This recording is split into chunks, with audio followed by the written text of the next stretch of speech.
법률방송 기자들의 시선으로 바라본 세상, 오늘은 차별금지법에 대해 얘기해 보겠습니다. 취재 파일 이현무 기자입니다.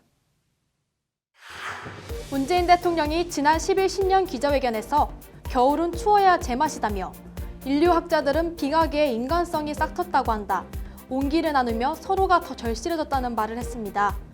하지만 인간의 역사는 연대와 나눔의 역사인 동시에 차별과 배제의 역사인 것도 부인할 수 없는 사실입니다. 당장 우리 사회가 당면하고 있는 문제만 봐도 여성과 남성 사이의 젠더 갈등 등 이런저런 차별과 갈등이 엄연히 존재합니다.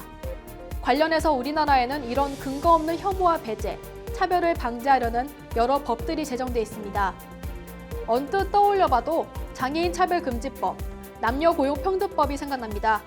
장애인과 비장애인, 여성과 남성 등 차이를 차별로 하지 못하도록 하는 법안들입니다. 여기에 고용사 연령차별금지법, 기간제 및 단시간 근로자 보호에 관한 법률 등 노동과 관련된 법안들도 여럿 있습니다. 그런데 그런 생각도 듭니다. 이렇게 혐오와 차별을 금지해야 하는 대상마다 하나하나의 개별 법안들을 두고 차별을 금지해야 하느냐는 점입니다. 관련해서 평등권 등 보편적 인권을 규정하고 있는 우리 헌법 이념을 실현하기 위한 포괄적 법령으로 포괄적 차별금지법이라는 것이 있습니다. 말 그대로 모든 차별을 포괄적으로 금지하는 법안입니다. 그러나 이 법안은 국회 발의와 회기 종료에 따른 자동 폐기를 되풀이하며 장장 12년째 국회에 잠들어 있습니다. 포괄적 차별금지법의 국회 통과에 걸림돌이 되고 있는 가장 큰 현실적인 힘 가운데 하나는 동성애를 반대하는 일부 기독교 단체들입니다. 성정체성 등을 사유로 한 차별 금지를 담고 있는 포괄적 차별금지법이 동성애를 장려하고 하나님의 섭리에 어긋나는 법률이라는 것이 일부 기독교 단체들의 인식입니다. 동성애나 트랜스젠더 등 성정체성을 이유로 차별하지 말자는 것과 이를 장려하는 것이 같지 않음은 그 차이에 대해선 더 언급하지 않겠습니다.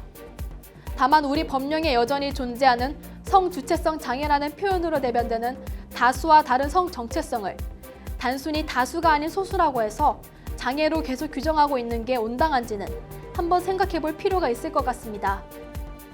관련해서 서울대 인권센터 주최 포괄적 차별금지법 토론회에서 김지혜 교수는 포괄적 차별금지법은 합의가 아니라 확인이라고 말합니다. 혐오와 배제가 아닌 포용과 통합의 사회, 인종과 출생, 성별, 연령, 성정체성 등 다름과 차이가 차별의 이유와 근거가 되지 않는 사회가 되기를 12년째 국회에 잠들어 있는 포괄적 차별금지법이 이번 국회에선 본회의의 문턱을 넘기를 바라봅니다. 법률방송 취재 파일 이현무 기자입니다.